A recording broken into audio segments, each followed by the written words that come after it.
From LED lighting to automated ventilation and even a few cool entertainment options, adding electricity to my shed was an awesome upgrade. And it's super simple to do. I didn't even touch a pair of wire strippers. Anybody can do this. I may never leave my shed now. There's two basic ways to run electric into your shed. One of them is going to be to hardwire, and that would be to actually trench and run electrical service into the shed. If you're going to do that, you've got to bury it up to 24 inches down, depending upon if you're using conduit or not, or the type of cable. And then you could run into a junction box and run throughout the rest of the shed. Now, the problem with that is you need to get permits and all those things, and I'm not interested in doing that. The second way is much, much easier. Just run it off of an extension cord, and you could use a little outdoor box like this that has a cover, and then basically drill a hole in the side of your shed and run an extension cord with the female end here, and basically having that weather protected. But there is a more elegant solution, which is this guy. This is a recessed male plug. Basically, you can have the end of an extension cord and plug that in right into the side of the shed. And then we can wire in a cable on the backside. But to make it even easier, I found this guy, and this is already set up. So basically what they've done is they've just wired in a double whip on the back end. So I can have this on the outside of my shed. It's nice and weather protected when not in use. And on the inside of the shed, it's just like I ran that extension cable through. So I plan to head for electric. I have a vent here for cross ventilation, which we're also going to do something with here in a little bit. I'm going to do a 2-inch hole with the hole saws and pop it through. Right, this does have a gasket on it, but I am still going to seal it up. So you just feed these through here. And I'm just going to put a little bead of caulk around the outside of it. Now you can take your extension cord, plug it in, and you have now effectively got electricity inside your shed.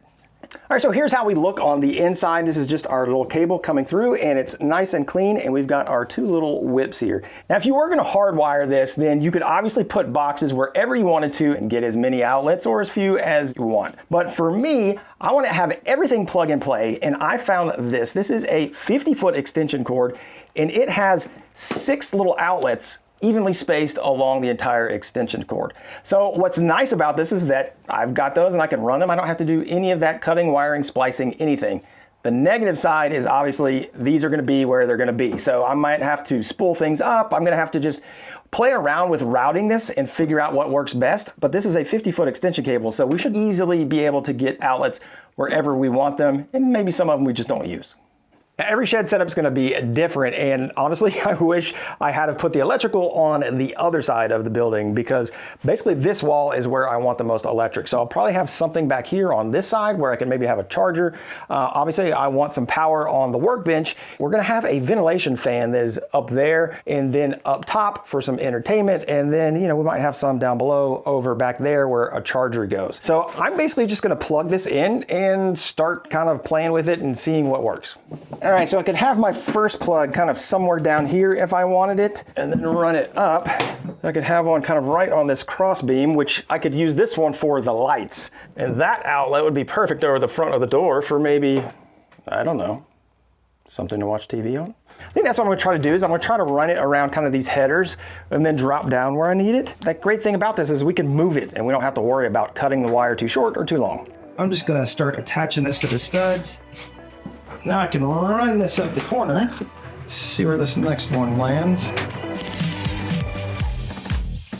Once I get this where I want it, I'm going to come back and anywhere where it's kind of sagging down, I'm going to connect it with some little cable clamp connector things, but these are the wrong ones. These are actually for Romex, not for round cable. So I'm just going to use nails to kind of hold it in place as I go along. And then we'll come back later once I know it's exactly where I want and get everything secured. Temporary permanence, right? That nail will probably be there for the rest of its life. So I've got this vent up here, which is obviously on the opposite side of that other vent, and this is for cross ventilation, but passively it doesn't do a great job. So I do want to put a fan over that to exhaust. I'll put that right there, and that fan can plug right into that one. All right, now we can run down here, and this is going to be one of the outlets right here on the side. Plug in anything I need to at the bench. All right, and we're gonna tidy all this up later. Like I said, we can make loops where we need to if we have the cords hanging down. But I don't want this running across the back of the bench, so what I'm gonna do is I'm gonna run this under the bench and have one pop up on the other side, so I have 2 outlets on the bench. I think I'm just gonna have it right here on the side. I think that'll be a nice little place for it. And the nice thing is you still have one more plug at the end of the extension cord. All these have caps on them, which is great, so keep water out of them, and because we are hooking up to our outdoor outlet, it's all gonna be protected by GFCI. So if you're worried about that, as long as you have an outdoor plug that's protected, then everything else will be as well. All right, now one of the problems with using extension cables is that you need a really long extension cable. I am quite a ways away from the house. This is a 100-foot extension cable. We'll see if this is gonna work. And this plug here is already at full capacity. I've got my robot lawnmowers running off that, which I do not want to give up. That adds a good extra 20 feet, but we'll try it out. Let's start the journey and see how far we get. I'm gonna just kind of go how the crow flies, if you will. You'd probably want to have it where it's not gonna get run over by the lawnmower and all that. But I got a solution for that here in just a minute. All right, look at that. I got another one waiting for me. It's almost like I knew I was gonna be short. I'm not sure if this is actually gonna work because we were starting to get a whole lot of distance on these. Feel a little bit like Clark Griswold over here. I really like when extension cables have a light on the end, you know, if you got the power or not. We have power. First thing we're gonna do, plug in the 60 volt charger. Oh, check that out. These are blue also, that's great. So I can plug this in. All right, we are charging the battery. Electricity in the shed. All right, this is the perfect time of day for the next thing, which is ventilation, because as you can see, the sun is just beating on my face. This is facing westward, and this is the time of day that the shed just starts getting super hot. And what I want to do is have a fan and put it in that exhaust vent up top. And the goal really is just to keep the shed at ambient temperature. It's not going to cool the shed down, you know, lower than what it is outside, but it will keep all that hot, stale air from building up in here and potentially, you know, ruining any of the stuff that I'm storing in here. So this is a 120 millimeter fan. It's basically just a glorified computer fan, but it has a little connector on it that will connect it into this adapter, which is for 12 volts. So I can plug this into my outlet up there and I can adjust the speed. And this goes from 46 to 92 CFM. I did a little bit of math and that will allow me to change the air in the shed 3 times every hour if I'm running it at full speed. And the air changes are important not just for heat, but more importantly for mold. If you have damp, stale air in your shed and it just sits there, you're gonna start growing mold, your tools are gonna rust and all of that. All right, I'm gonna go ahead and plug this into our outlet here. But let's just make sure this bad boy works. I'm gonna turn it on low speed. Ooh, there it goes. That's delightful. Let's go high speed. Yeah, that's nice. That feels like 90s. Yeah, 92 CFM. All right, so now I could just put this up in my little outlet up here. All right, so that fan is actually a little bit too small, as you can see there. I probably need a 150 or even 180 millimeter fan to go in there, but I don't have one of those. But what I do have is a 3D printer. And I'm gonna 3D print a bracket and then be able to be wide enough to attach to that OSB. And then we'll see how it works and maybe I'll replace it with a 150 or 180 later. But kind of just wanna use my 3D printer, so I'll do that. All right, the 3D print is done and I went ahead and mounted it up and basically I just extended it into 180 millimeters. Now I can just attach this with a few screws and we'll get it set up. And I've got a cool little thing that I'm gonna add on to this so that we can automate it and it's not running all the time. All right, let's plug it in, see if it works. It's blowing the right way, which is always good. Now I don't want this fan to run all the time. When it's cool, I don't need it running. And so I got one of these little guys, and this is basically a temperature-driven outlet. So I'll plug this into the extension cord. It's gonna give me some temperature readouts, and I can put the fan into the back of this. This guy's got a little thermocouple on here, a little thermometer. This is for like greenhouses, for like if it gets too hot, it can exhaust the air or anything. So right now you see we are at 75 degrees Fahrenheit, which is delightful. Now I'm gonna set this up to, let's say 90. So once we get to 90 degrees, the fan turns on, exhausts all the hot air, and that is pretty cool. So I'll actually probably set that a bit higher because I think things are okay in here up to maybe like 100, and that will always be available to exhaust hot air when it needs to, and it'll just sit there if it's not. For lighting, I picked up some of these little 3-foot, these are T5 Barinas. They're super cheap and they don't put off a ton of light, but you come in a 6-pack. And there's a little toggle switch here, so we don't have to wire in a light switch. But of course, with that comes some constraints, and that is we have to be close enough to the plug and where we want to do the switch. And if I try to line it up, you know, it's not quite working out. I think what I'm going to do is reroute pull this down here. So now it's right next to the doorway, and I can plug this guy in and then have this right here on the side. So right when I come in, if I want to just turn on the lights, I can turn them on right there. But we still have the same problem, is that the cord is not long enough. So I went ahead and ordered a longer cord here. And obviously if you have some cable, this is super easy to splice, but we're gonna do everything off the shelf. While I'm waiting on the extra cords, I'm gonna go ahead and start mounting up the lights. They just have a little daisy chain, so there is a male plug on one side and a female plug on the other. So they make these little connectors right here that you can basically put in one end, the little LED centipede action, and then stick these right up here. And I'll have two on every other stud there, and it should light this place up like Christmas. So these lights just attach with these little clips, and also some very little screws to go along with it. Absolutely not using a drill because they would destroy these screws. They should just clip in. You know, it'd be great for this is a Doberman drill. They call me Doberman, and I'm the Nova Man. Straight out of projects, enjoy your projects. Definitely remember, you want to have female on one end, male on the other end, because the way the cords run. Doberman, yeah, I'm the Doberman. You better run fast as you can. All right, we're ready for some power.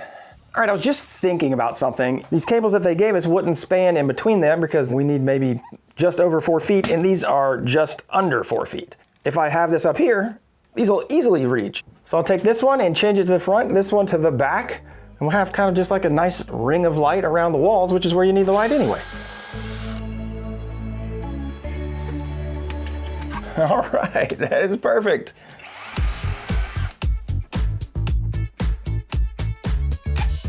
Now, of course, I realized that this one was the wrong way for the switch, so I end up having to turn these around anyway. I'm right 50% of the time, every time. Hey, what'd I tell you? All right, now let's see. I've got this temporarily plugged in.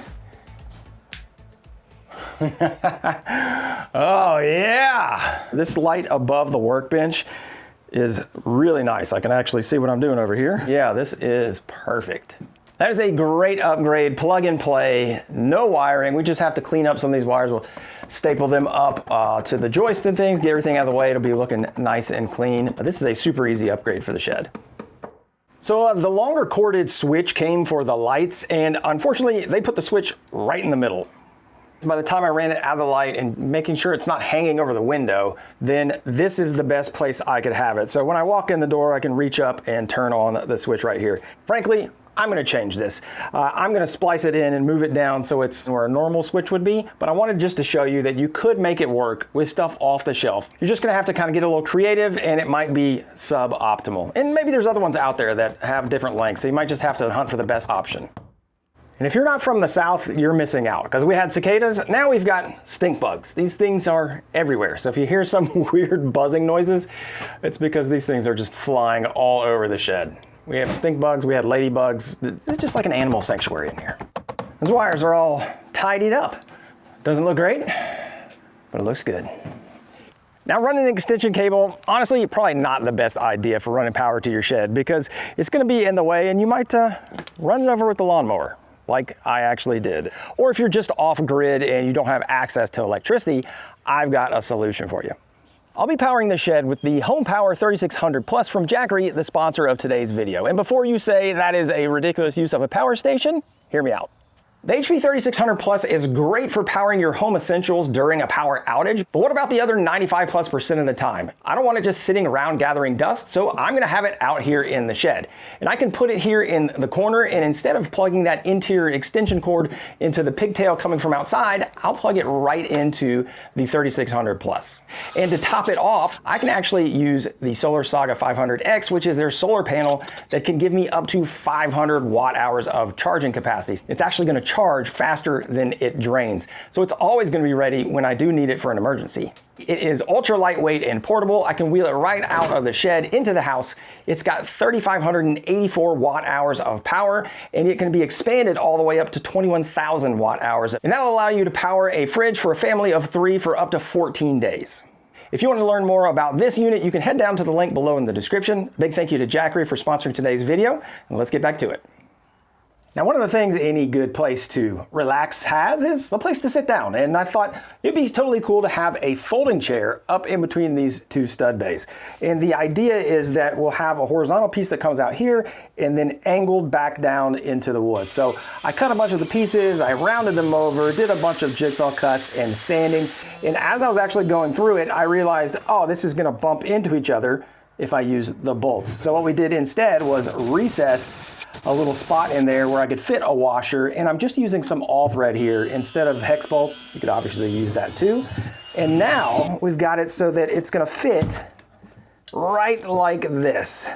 And the last piece of the puzzle is actually putting in these bolts, which I also recessed so it can fold up.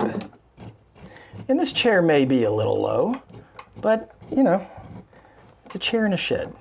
I'll get those tightened down in just a minute, but I want to see if this is going to work. So I do need to tighten these up before it's probably going to work. Oh yeah, that is perfect.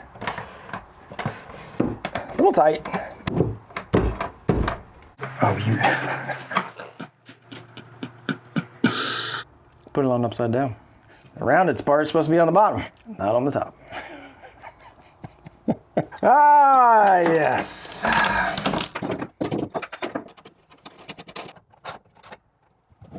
There we go. All right, that's working. This is where it needs to be. I think we've got a chair. Now, since these are both bowed out, it's causing issues, but we're just gonna clamp it like it should be, and then we'll let the seat hold it all together in the right position. Before I put any more in, let's see if this works still.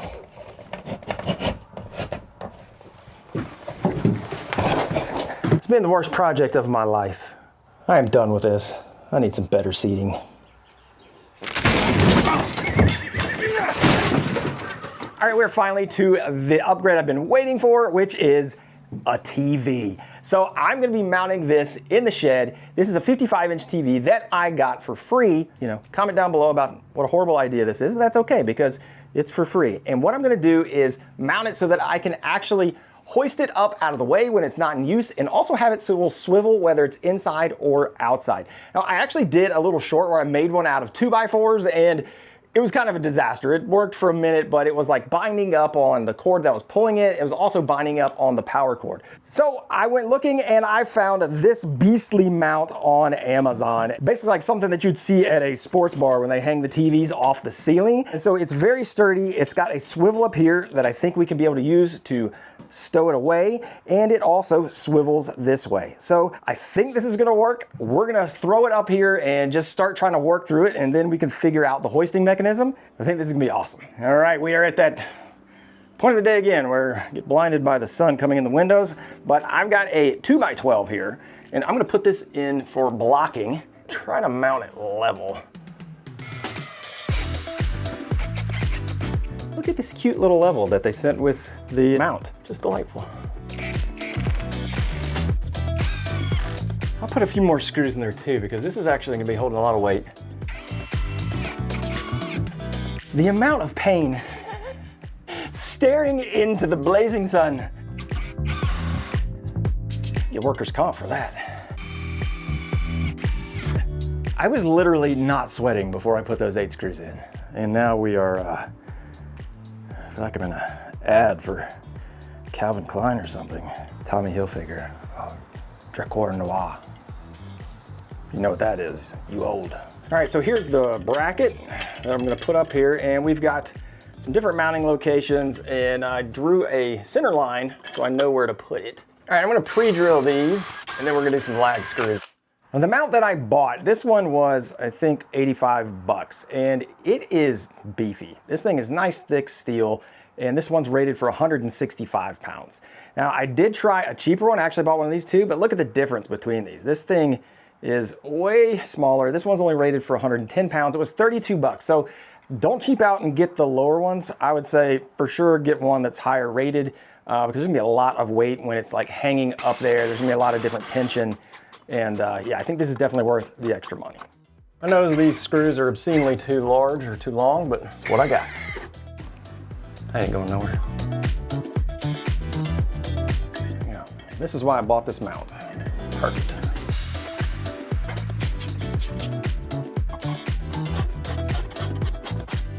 Now, let's see if it works. Oh yeah, absolutely. Let's put the TV on. All right, here goes nothing. Fingers. Oh, okay, we got hooked in. Lock these little guys in here. But that is pretty sweet. All right, so here's the pulley system that we rigged up for that original one. And this worked okay, but I need to adapt it for this mounting system. So we need to connect to the bottom of this bracket here. And I think what we're gonna do is basically just use some more rope, tie a little knot here, and then be able to kind of hook in and easily pull it up and away. And so we don't have cables hanging around after it's down or whatever. But we'll see if it works. All right, that actually turned out about perfect.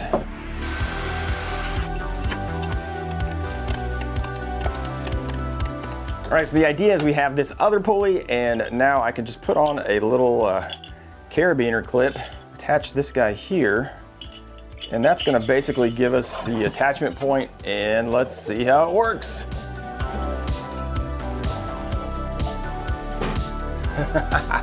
And we already have this little piece right here to tie it off on.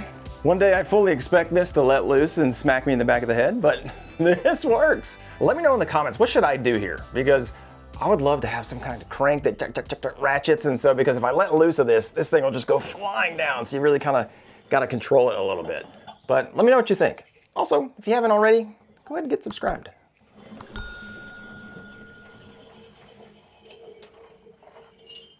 So if I'm watching TV outside or inside and I want to flip it around, basically what we can do is just take off the carabiner and roll this out of the way. So now when we're going to watch the TV, we've got all the cabling up there. It doesn't get in the way at all. Now I can just spin around the TV. We can watch some games or some YouTube or whatever, right on the big screen. All right, I was just running the solar panels out this morning, and the more I look at this, this is absolutely hideous. So I want to take this off, but what I realized is I could just modify one of these. So I had this extra one that did not have the cabling on it, and I looked on the back and there's actually screws. I undid the screws and the plug dropped right out. So then I could just zip it with a multi-tool to pull it off. And here's what I've got. This is basically now just a straight pass-through. It'll be watertight on the outside, which is exactly what I want.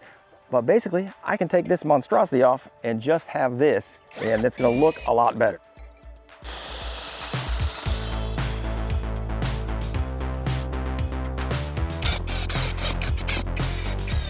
Getting a nice songbird here, just rejoicing in the job that we've done here. So now we've got this one that we can just plug in the electrical extension cord. And if we want to do our solar panels, now we can just have a straight pass-through right here. If I wanted to do something more permanent, then I would probably want something that, you know, I didn't have this little flap on, so that it would just be more weather sealed. But I'll be like pulling this out and closing it up at night, so I'm not gonna have to worry about any varmints or rain or anything getting in there.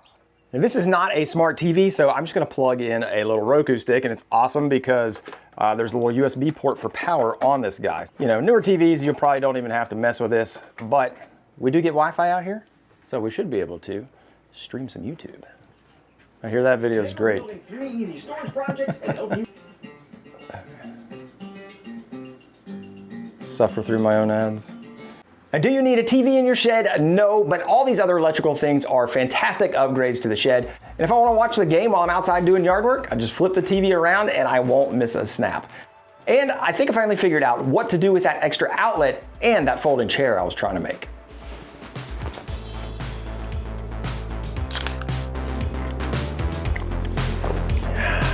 If you want to see how I added all the storage to this shed, I've got the video queued up for you right there. I think you're going to love it. I'm Brad. Until next time, get out there and build something awesome.